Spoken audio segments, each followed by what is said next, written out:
everyone. I'm Eliana Marie Aduana. I am the reigning Miss Earth Philippines. I am also a scientist. If I can do it for our beautiful country, the Philippines, then I can also do it for the entire planet.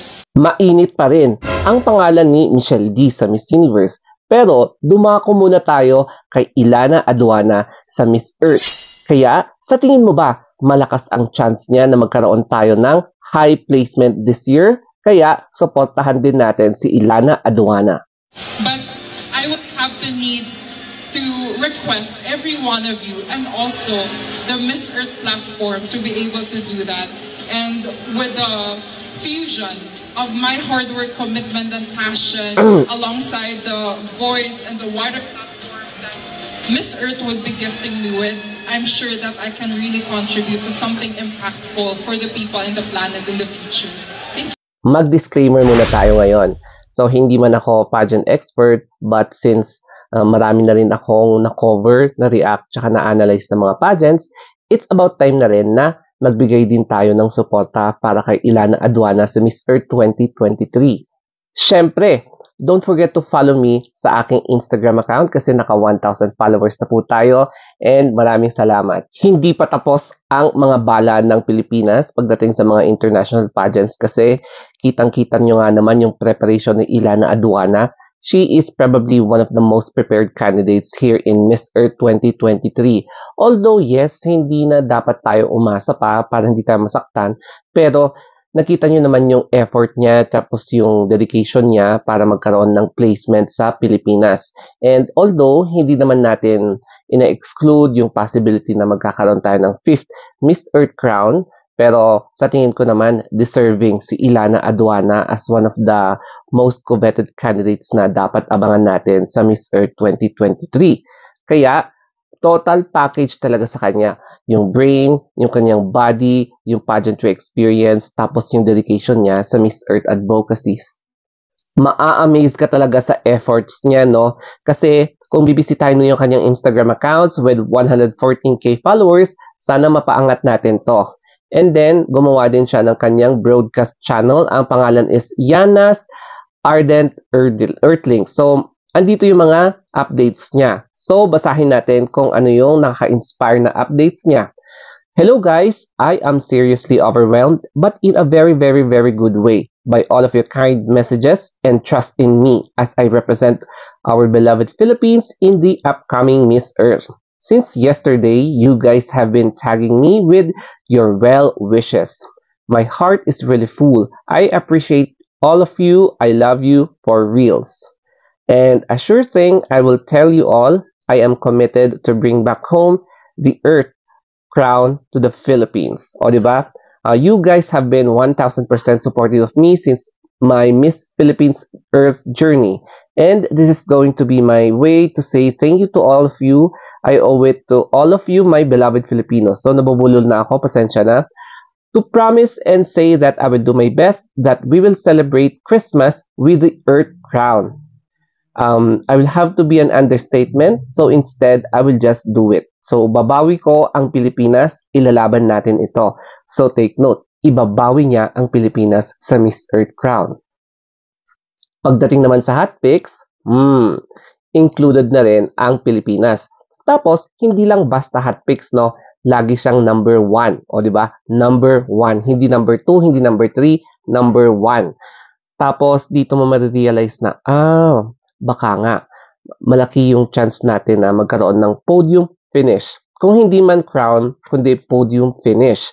So, yes, wag muna tayo mag-expect ng corona, but sana magkaroon tayo ng magandang finish this year. Although, yes, marami ang hindi naniniwala sa mga hot picks, prediction, pero nakakatulong din ito para malaman mo kung sino yung mga iba pang candidates na mukhang okay din yung pinapakita nila sa Miss Earth. Hindi lang sa Miss Earth din, kundi sa mga Miss Universe, Miss International, Miss World. Nakakatulong din actually ang mga hot picks na to para magkaroon ka ng idea kung sino nga ba ang other candidates na to watch out for. Pagdating naman sa pageantry experience, unang sumali si Ilana sa Miss Fit Philippines. And basing from the name of the title itself, ipinamalas niya kung gaano talaga kaimportante ang disiplina sa ating katawan.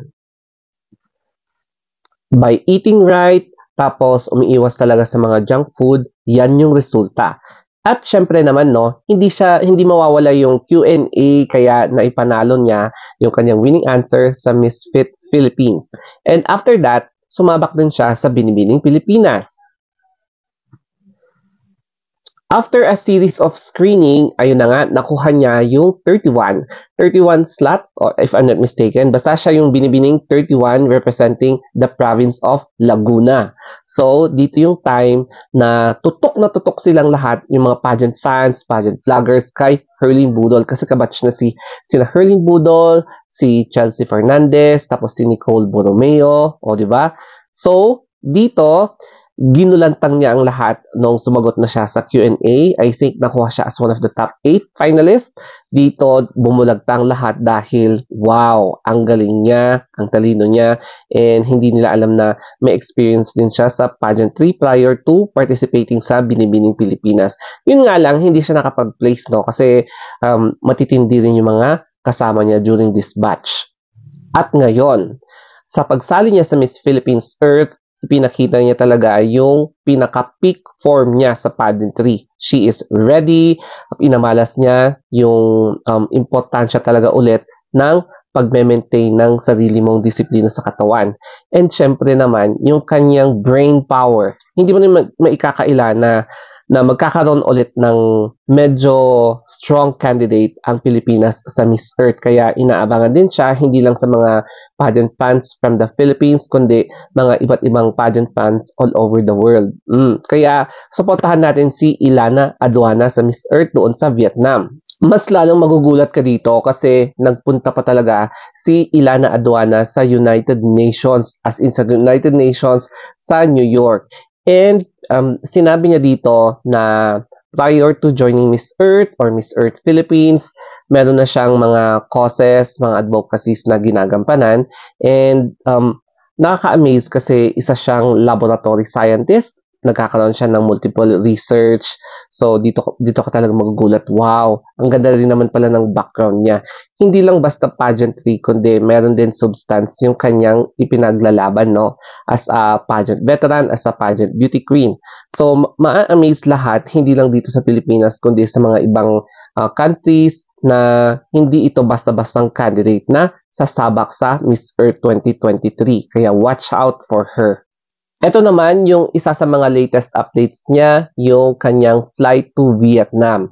So probably nasa Vietnam na siya and currently preparing sa mga activities ng Miss Earth na after how many years gaganapin ulit sa isang foreign soil, and that is Vietnam. After years na naghahanap ng Miss Earth ng partner sa ibang bansa para syempre magiging mas makulay at mas creative ang pagpapapresent ng Miss Earth. So nasa Vietnam siya ngayon for hindi ko na alam kung ano yung next na gagawin nilang activity.